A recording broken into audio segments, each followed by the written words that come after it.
I played an entire year on a broken foot. I tore my ACL, my MCL. I've had staph infections. I've broken fingers. I've broken ribs. I've separated my shoulder. That's what we signed up for. One of the most famous quotes is, "My favorite ring is the next one." Did you think of that one day? Was that something you said off the cuff? And there was an equipment manager, and he had 18 championship rings. That was one of his quotes. My favorite ring, the next one. But the next greatest win in your life is the next one. It just meant that I aspire for more. When we would do drills, I would always be the first one to start the drill. I would always try to win. Anger inspires action. Show me what an angry Brady looks like. Here we go.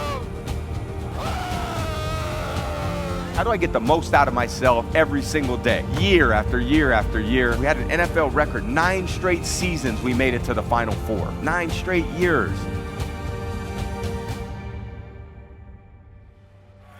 First of all, our second show here today. Again, thank you.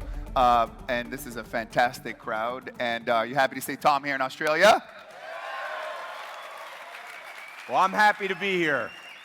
So I heard through the grapevines that you kind of escaped after the first show and got some fresh air and got to see a little bit of Melbourne. How did that go? I don't know if I escaped. We walked clearly through the wrong exit right out into the Esplanade, and there was our walk lasted about 20 minutes. So we kind of escaped back in, and then we took a drive to the beach, and I challenged one of my friends to dive into the water and swim out to one of the little buoy-ish things, and he did it. So he made a few extra bucks on this trip. Really? He's trying to liven it up. And how much? I'm not going to tell you. Oh, I would like to know how much. I would have done that. You should have told me. I challenged my older friend, and he chickened out. So then I gave him half the price, and then my younger friend did it. So how competitive you are? Well, on the football field, super competitive, hate losing. How is it outside, whether you're playing with Gronk and Ellerman football when you're on the beach or just anything? Are you like that competitive? Well, first of all, thank you so much for allowing me to be here with you guys tonight. I've traveled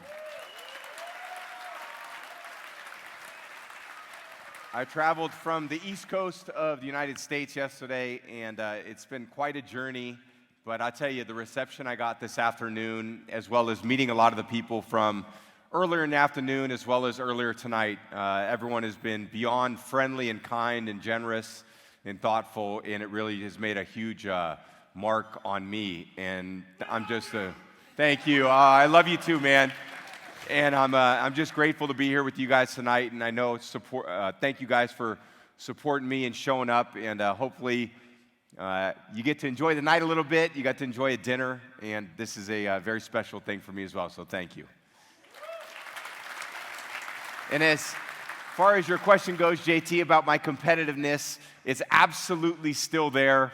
I don't think it will ever go away. I think it's part of the fabric of my own DNA in that I love to compete. At the same time, I feel like as I've gotten a little bit older, hopefully a little more wiser and experienced, I know when to tone it down a little bit. I don't think I compete like I did when a year ago when I ran out on the field and would scream, "Let's fucking go," in front of, 75,000 people. But at the same time, I still feel like I have a desire to win, and when I do things, I want to do them really well, and I want to, make sure when I do things, I try and give everything my all, and that's kind of my chapter 2.0. So did you ever, because I remember I watched that Facebook show, and you had lost the game, and you were, really in a bad mood, right? And you were, trying to come in. How did you, did you ever, as you got older, dealt with it better? Because then you go home and you're bringing negativity and you have a family and you're supposed to be present, but then you think of the loss, and a lot of athletes like that, and you can't wait to get back on the field on Sunday. So talk to us about your relationship over the years with losing. How do you deal with it? How did it make you feel? Yeah, I've had my fair share of wins and my fair share of losses. And I've won on the big stage and I've lost on the big stage. And I think when I was young and you don't have a lot of perspective, losing is extremely difficult because you put so much into it, and it's just you're dealing with it, and you're dealing with your own emotions of winning and losing, and you lose, and it's very tough. And then I think the thing that changed for me a lot was when I had children, and we lost a game in 2017 Super Bowl to the Philadelphia Eagles. We actually have we lost? It's okay. It's all right. Don't worry about it. You can't win them all. But in that particular game, we lost. And I came off the field, and I went to the locker room, and I had my 3 children in front of the locker room entrance when I walked in. And my daughter was just bawling. And she was 5 at the time. Daddy, I hate the Eagles. I hate the Eagles. And of course, that's how I felt too. But I didn't want to show them that. And I said, sweetheart, sometimes you give your best and you don't always come out ahead. And sometimes you do everything you can to win and you lose. And you know what? Give them a lot of credit because they won and they deserved it. And I think part of the maturity as you grow older, you realize that when you wake up the next day after a loss, man, it hurts, but the sun comes up. And when you win, man, it's exciting, but you know what? The sun comes up. I had a game in 2013 against the New Orleans Saints. We were down, I think, 11 points with like 4 minutes left. And we came back, and I threw a touchdown pass with like 6 seconds left in the game to beat the Saints at home. And it was an electric environment because half the stadium left with like 6 minutes left in the fourth quarter. And we had this incredibly thrilling comeback. And after the game, I'm going to the press conference, and everyone's like, man, you're unbelievable, congratulations. And I'm like, wow, and all my teammates, man, I love you, it's incredible. And then you see your family after the game, and everyone's so excited. And then we got in the car, and it was my wife, and I had my son in the back seat, and we're about 20 minutes into the car ride home, and my son goes, Daddy, I don't feel well. I said, what do you mean? And he goes, whoa, and he threw up in the back of my car. And I was like, well, that's the reality of life right there. Everyone 20 minutes earlier was telling me how great everything was, but the reality of my life is I was dealing with a sick kid, and my entire car was ruined. So the part of it is you gain perspective in life when you have, different things that happen, and children come into your life, or, adults and your parents may pass away or grandparents pass away, and you realize that although I loved the competition and I loved competing as hard as I could, there were other parts of my life too that brought out the real part of life that we all face. We all face those things, whatever career you're in here. You may have a lot of success in your job, and then you go home and you're dealing with, a child that may be sick or sad or something, and that takes, not your focus away, but you have different priorities in your life that you're attending to. So that's just the way it is, and I think I've gained that perspective over a long period of time, over a lot of wins and a lot of losses, but a lot of real-life human experiences as well. One of the most famous quotes is, my favorite ring is the next one. And a lot of people use that. Did you think of that one day? Was that something you said off the cuff? And if you explain your analogy, because people are like psychoanalyzing. Remember, you go to school and they're like reading a book and everyone's like, what's Tom thinking here? Like, let's hear it directly from you. Well, it wasn't my original line. When I was in University of Michigan, I went to college at the University of Michigan, and we had a lot of success at the University of Michigan. That's one of the reasons why I chose to go there for college. And in fact, this past year, they won the national championship for the best college team in America. And I chose that program in 1995. And when I went there, there was what they called a freshman locker room, where you had your own locker room with your own classmates, and then there was a whole other locker room with all the guys that had been there beyond their freshman year. And there was an equipment manager named John Falk, and he had been at the school for about 35, 40 years. And he would always kind of go into the freshman locker room and educate the players. And he had like 17 or 18 championship rings. And then that was one of his quotes to all the incoming freshmen. You know what, men? My favorite ring, because they always ask me, I have 17, and what's my favorite one? The next one. The next one. And that's how we felt. We felt like, you know what the next greatest win in your life is? The next one. And you know what the greatest achievement you've ever had in your life? The next one. And really that just spoke to when I went to professional football, and I was able to reach the pinnacle of success at the professional sport level, and we achieved Super Bowls when I was in my second year in the pros, and then throughout, over the course of a 23-year career, there were 7, but that stuck with me the entire time, because I think so many people who experience success, it's amazing, and at the same time, if you achieve it once, the question is, would you like to achieve it again? And just because you did it once, there's no certainty to anything in life. It doesn't mean you're going to win it again, or a championship, or get a promotion. You actually have to work for it, and you have to earn it. And I think there's one thing about sports that I learned was every year that you're participating and playing, you got to earn it. There's nothing that's easy. There's nothing that's given. They don't hand you a championship belt. They don't hand you a championship ring. You wouldn't want it that way anyway. Because you know why? Because it's really effing hard when you start at the bottom with everyone else and you work your ass off throughout the year. You put a lot of time and effort into it. You know, you miss birthdays and you miss weddings and you miss Thanksgiving celebrations. We have that in America. You guys don't have that here. You miss Christmases. And, you know, you get to the end of the year and you put a lot into it and you want to come out on top. And when you look at those rings and you look at those championship moments that you've had, you realize that all that sacrifice and all that commitment really paid off. And I think that's what those things symbolize. So when you say that my favorite ring is the next one, it just meant that I aspire for more. I want to continue to achieve, and I want to make the effort to put everything I can into it to try to continue to achieve. And sometimes you come up short. You know, the one thing about sports, you never know what's going to happen. You put a lot into it, you prepare a lot, but it doesn't always go your way. And, you know, my daughter made me relive that lesson again in the 2017 Super Bowl when we lost. So it's good perspective for me.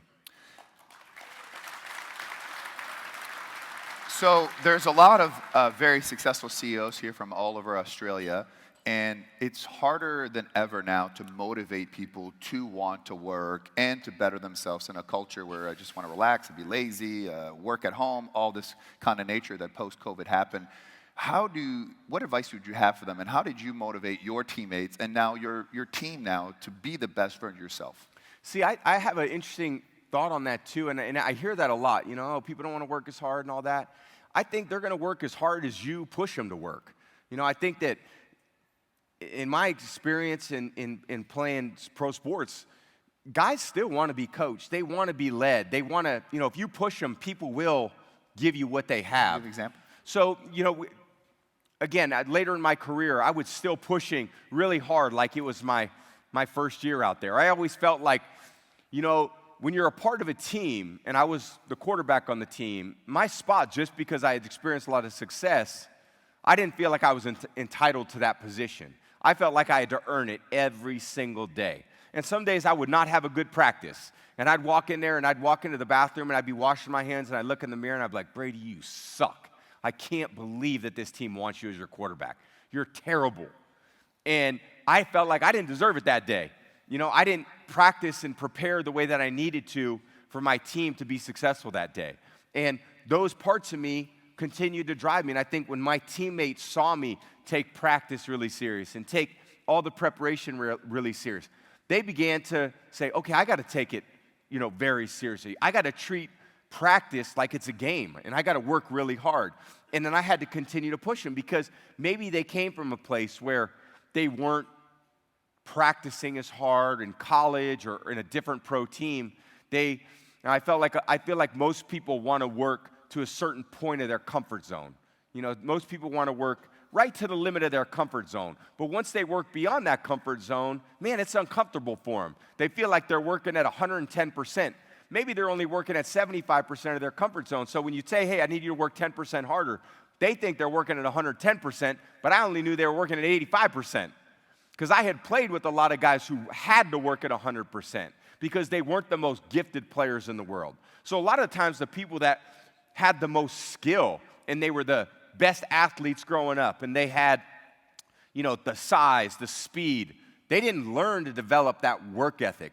They didn't have to learn to develop discipline. They didn't have to learn how to look at themselves in the mirror when things didn't go well for them because it always went well for them. Some of them were young and they were prodigies. So they didn't have to learn what it really takes to be successful. And I bet every successful person in here, there's no straight path to that. I'm sure the reason why you're successful is because you learned how to deal with failure.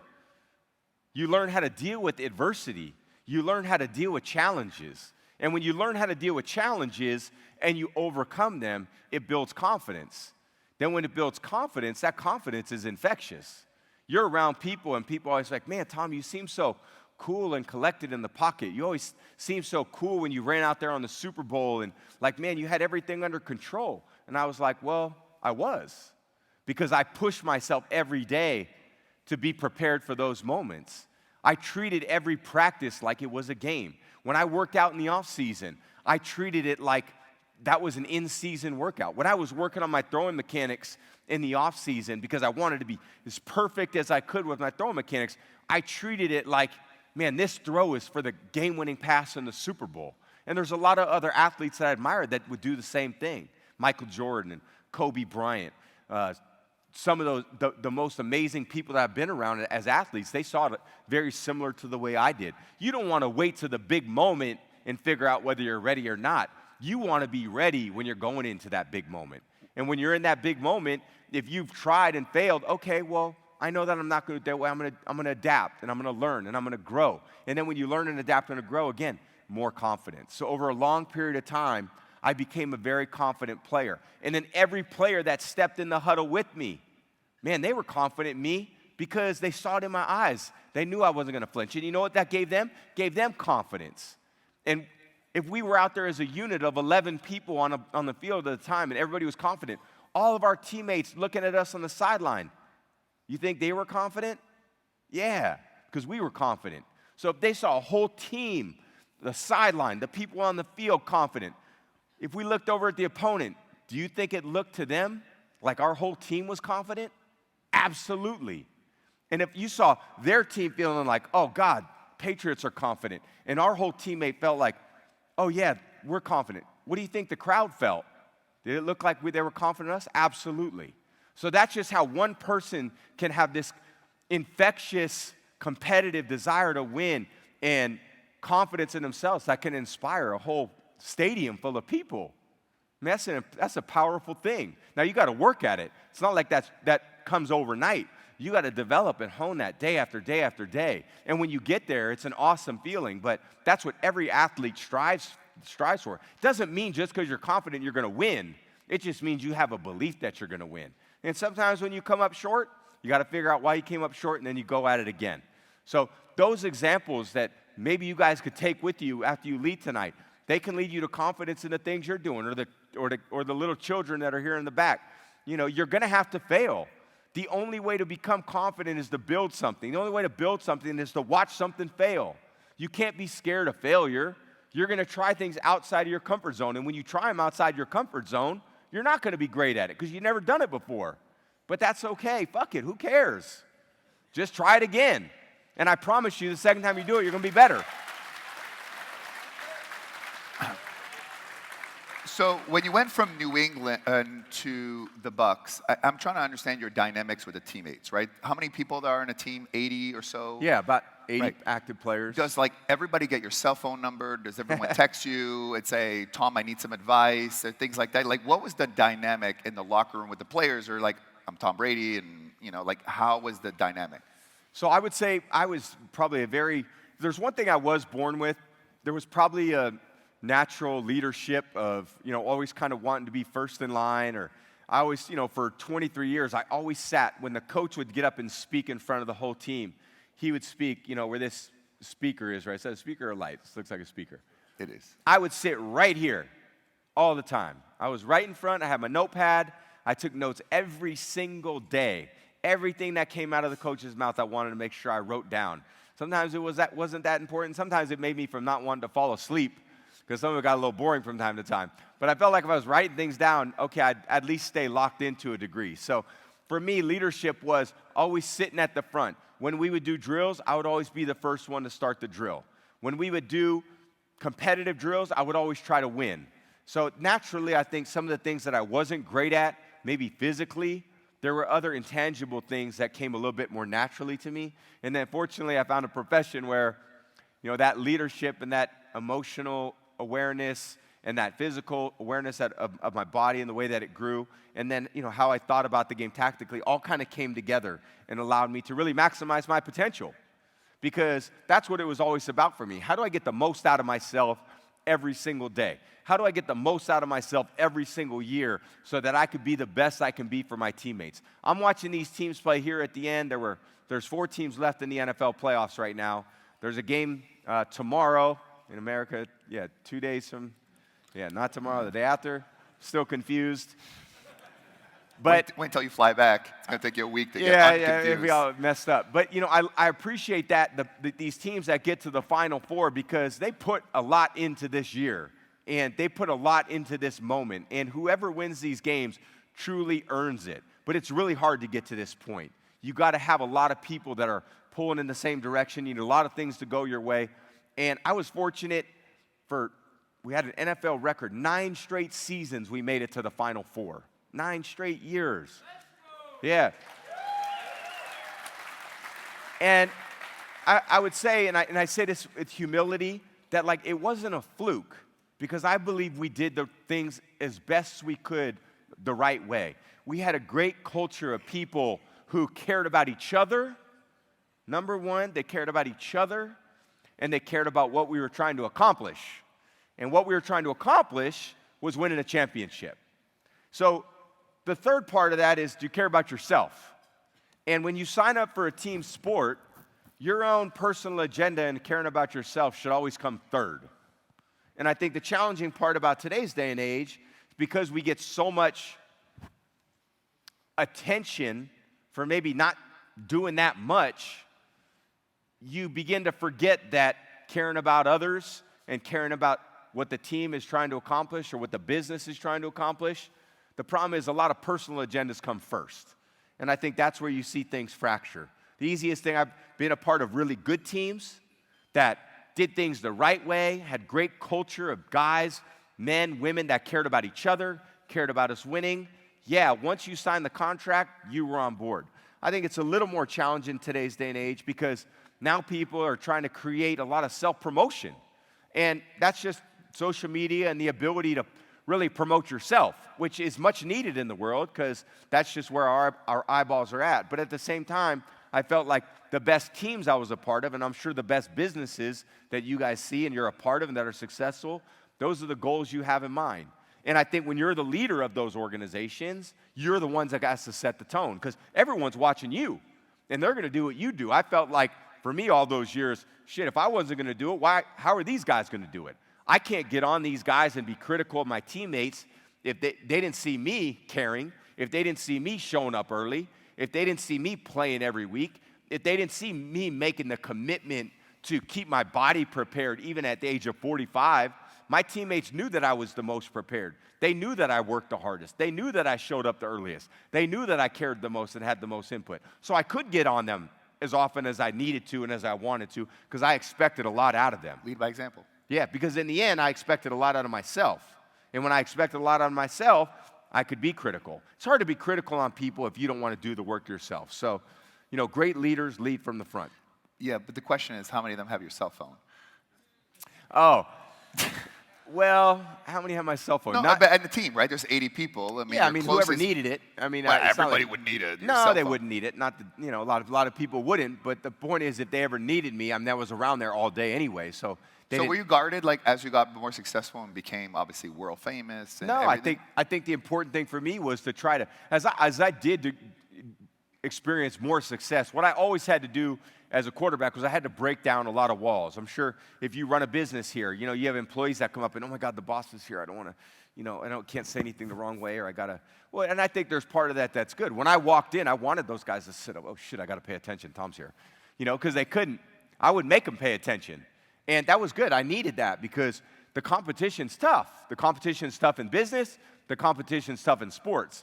If you're spending 8 hours a day doing something, only 5 of those hours are productive. And I know the competition is spending 8 hours, but 8 hours of very productive, efficient work, we're behind. So I think I was always pushing my teammates, hey man, this is what it's like to be a professional. This is how we got to pay attention in meetings. This is what we have to do at practice. There's a few good sayings. Just because you go out there and break a sweat doesn't mean you're getting anything done. Don't mistake activity for achievement. We had to go out on the field with a purpose. Every time I took the field, I went out there with a purpose. Every game, I had a purpose of what I was trying to accomplish. I was constantly evaluating where I was at and what I needed to do to be better the next week. So I expected that of my teammates as well. And the teammates that were the ones that I would play with and I would love to play with, they did a lot of it themselves. And the great part is when I would push guys really hard and they would embrace that, that would really motivate me because I knew that because of my style of, really pushing them, and I saw them get outside of their comfort zone, man, I didn't want to let them down because that meant they really cared and they believed in me. So I wanted to work really hard. I always felt like, man, these guys are working hard. I got to work twice as hard. Then I'd see them work hard. I'm like, oh, I got to work even harder. And that's how you kept pushing your game to the level, year after year after year. And I was fortunate to do that for 23 great years.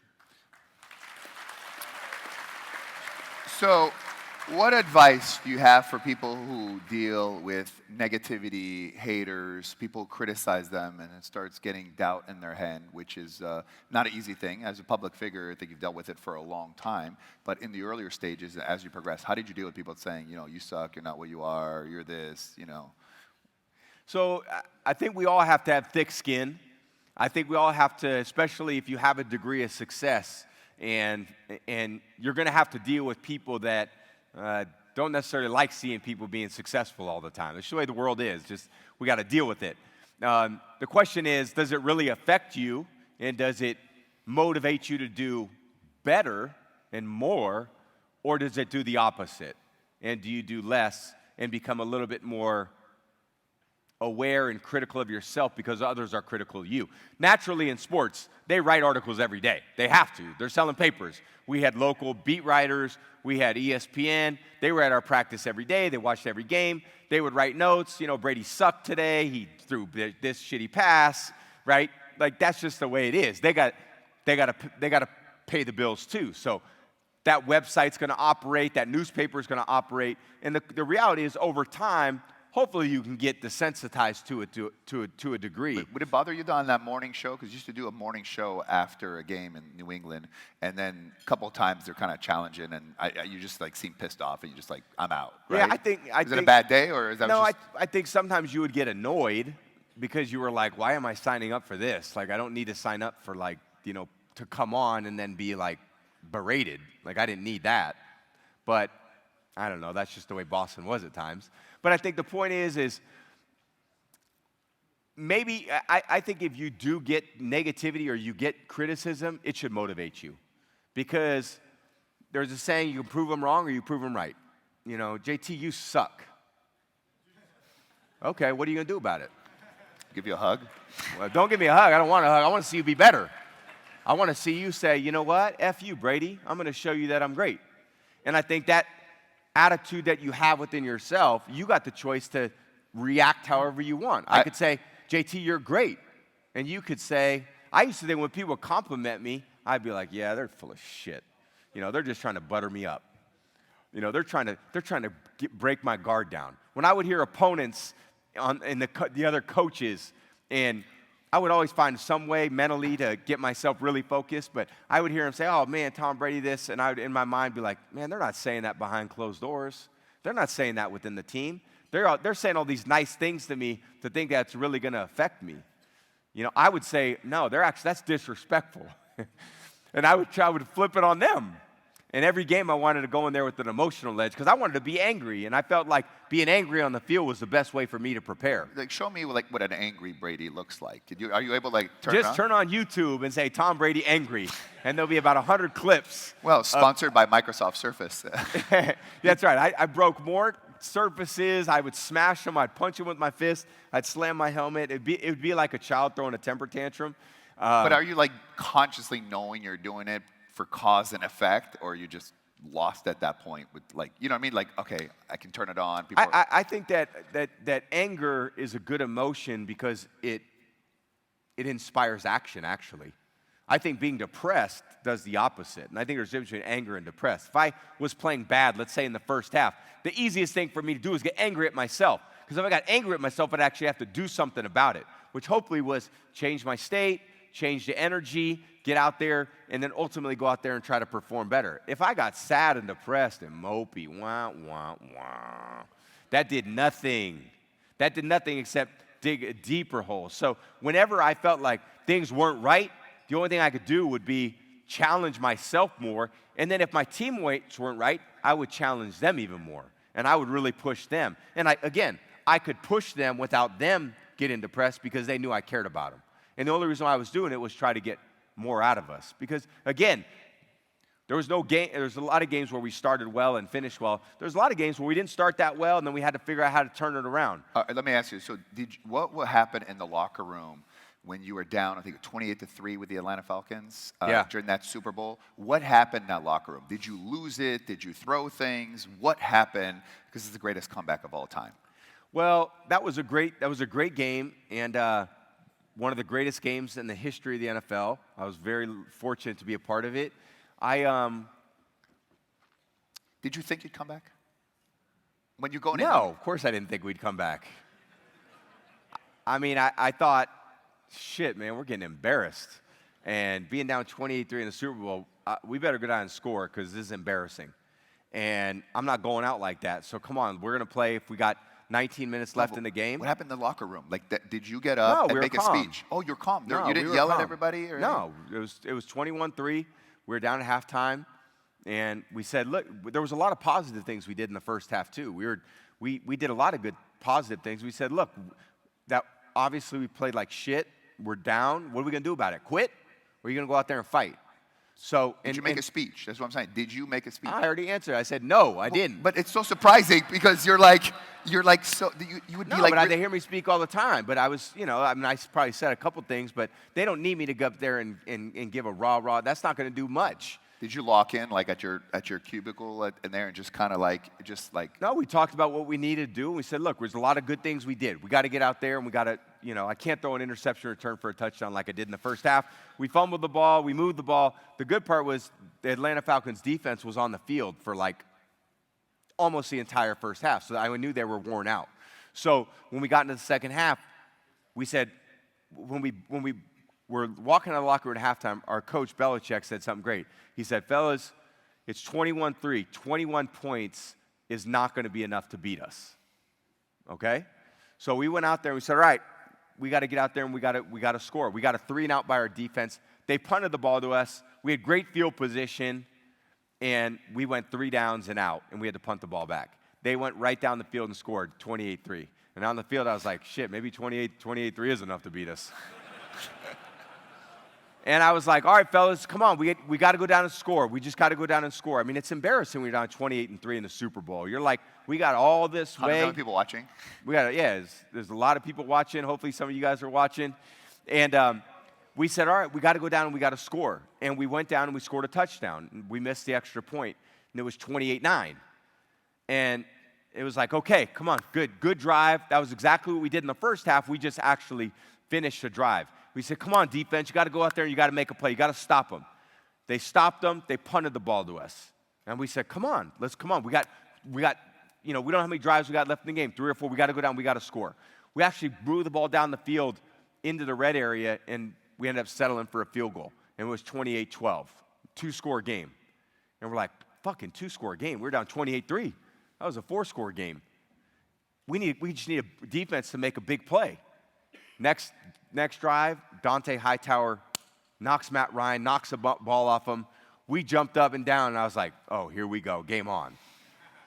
Went down, scored, hit the 2-point conversion, 1-score game. How's the adrenaline there at that point? Oh, we were fired up. At that point, I knew that don't let us get the ball back. Defense went out there. Now the defense is fired up. I'm fired up. We got all the momentum. We stopped them on an unbelievable defensive stop. They punted to us, and we had the ball with a 1-score game with 3 minutes left in the game, and everyone knows what happened after that. We went down. Yeah, it was really unbelievable, that whole experience. And we tied it 28-28, went out for the coin flip, and it was just, there were so many things that just happened, and yeah, you know that. That's exactly right. And then to win that game, for me, was the pinnacle of sporting achievement. We overcame something that had never happened, and the reason why we did it, I just had a group of players and coaches that were all in, and we gave everything we had. And like I said, I think life is all about what happens in those moments where things aren't going well. Everyone's got a lot of friends, and that bandwagon's really full when things are going great.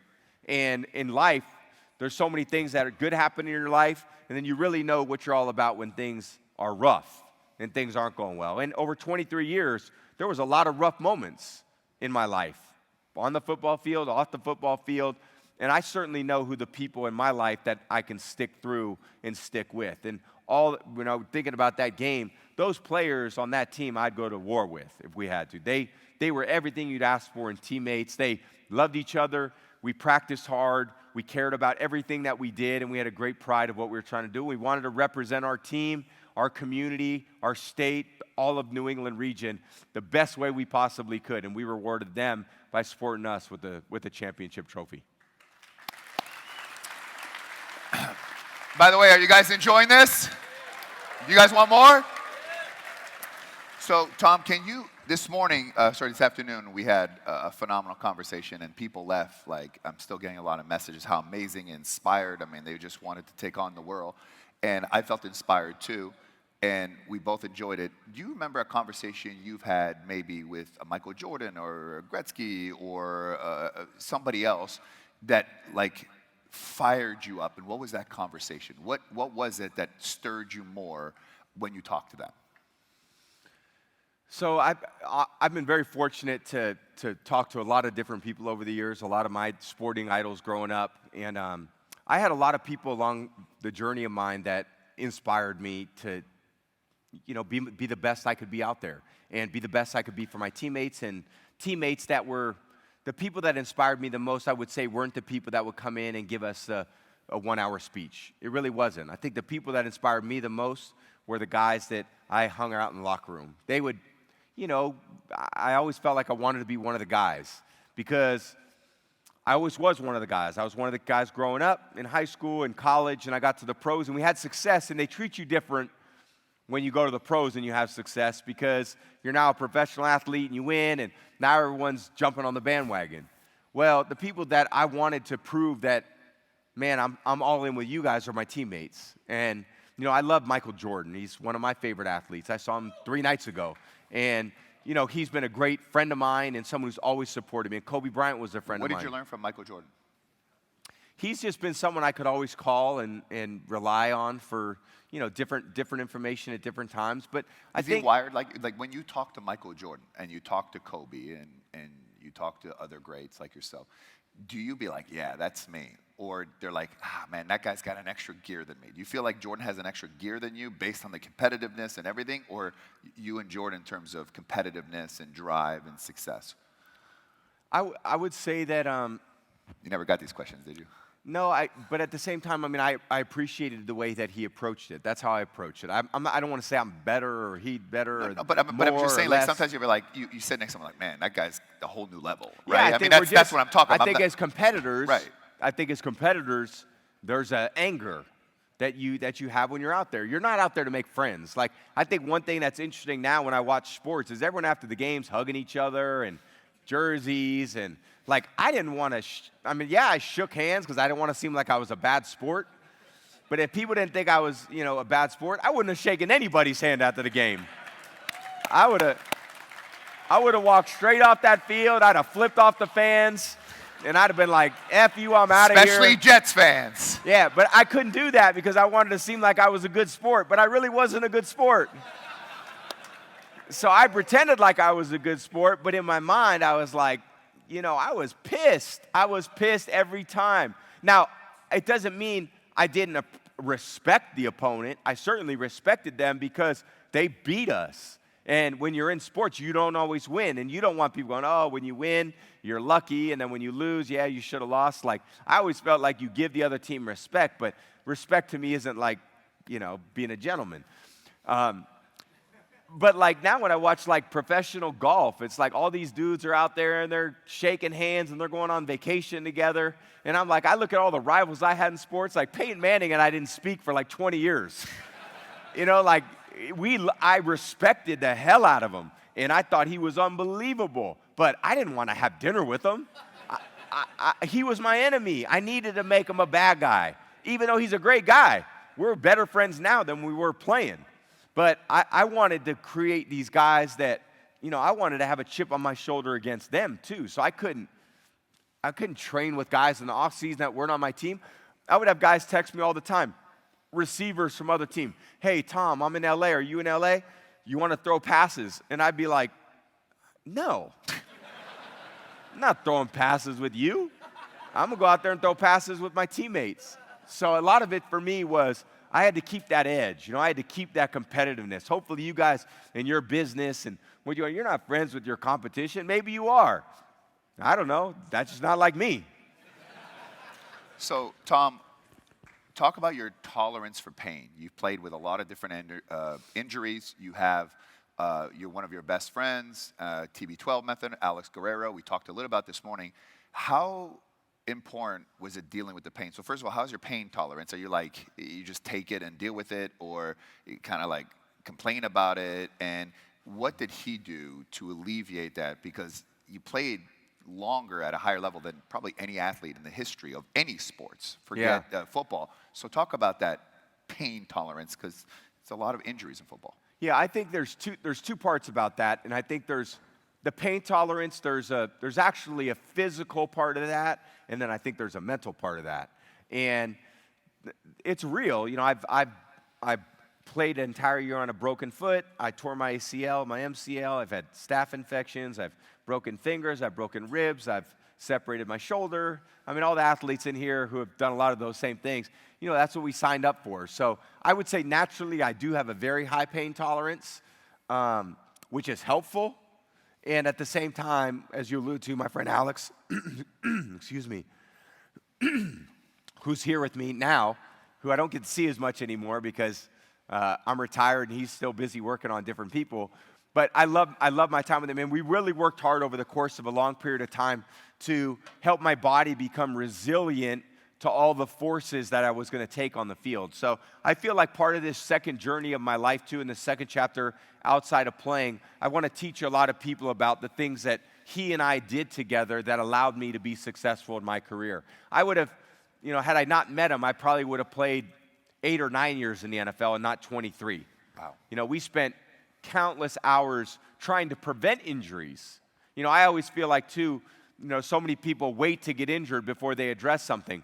I felt like the only way for me to be a great player was to practice every day, and the only way for me to practice every day was to be really proactive about how my body felt. So I would constantly get a lot of muscle work with him, muscle treatments. We would do a lot of lengthening and softening of my muscles after every practice. I would get really tight from working out, from running, from lifting, from throwing, and then we would spend a lot of time together relaxing all my muscles back out so that the next day I could go out and everything that I did was just as explosive as the day before. So without him, he's, I think, the best in the world, without a doubt. And not only that, he's an incredible person. And we wrote a book together, and it was on a New York Times bestseller. And part of that was I want to educate people because I see so many athletes that love their sport. They love soccer. They love Australian football. They love, cricket. They love basketball. But you only get to do it, but then ultimately over a period of time, your body gets worn down and it fails because there's so much misinformation about what's out there that allows your body to recover. And I was fortunate that I had him, and we felt like as hard as I worked, I wanted to recover equally as well. And I think that was the lesson that hopefully I can continue to teach people, younger people, current athletes, people that are weekend warriors and want to continue to do the things they love to do with their kids or their grandkids. Like, you actually can. If you treat your body the right way, your body will recover pretty quickly, and you'll be able to do the things that you love to do for a long period of time. So, Tom, here, drink your water. What do you got now? I got something special for you. Not a repeat of this morning. I injured myself. Alex had to tape me up here. I got all this tape. Oh, no. No, I was just joking. Oh. But I need him to fix me. So I want you to stand up, Tom, and I want you to explain what happens in a huddle. And what are you saying? And they're like it just never really know. And it just seems like, do you ever lose your voice, or how does that? Is gurgling in the huddle? So we're in the huddle, and you come in the huddle with me. Well, we have a lot of football plays, and the football plays are, it sounds like a foreign language. So in the NFL, there's probably each team, there's 32 teams, and there's probably half the teams probably have different languages and verbiages. So, in English, a banana is a banana, and in another language, a banana might not be a banana. Well, in football, you have formations, which deploys where everyone's at. You have protections, which kind of tell the lineman what to do, and then you have routes, which tell the receivers what to do. So a lot of those, it sounds like Chinese if I said dice right, Z short, 66, Z drive, indigo, H flare. You guys are like, what the hell did you just say?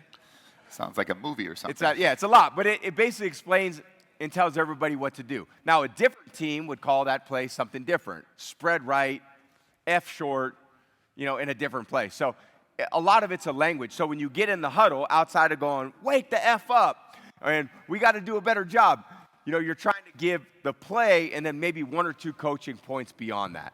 So if you're Julian Edelman, which you're not really Julian Edelman. Am I too tall? Yeah, too good looking. I would say, okay, dice right, Z short, you're the Z. Dice right, Z short, 66, Z drive, indigo, H flare. Julian, get open, ready, break. And that would be a slant? So you're going to motion in from the outside, and you're going to run, and you're going to catch the ball. Are you really going to do this? I am. Well, am I throwing it? No, you're tossing it underneath. All right, I'm tossing it. Okay, ready? Slant left.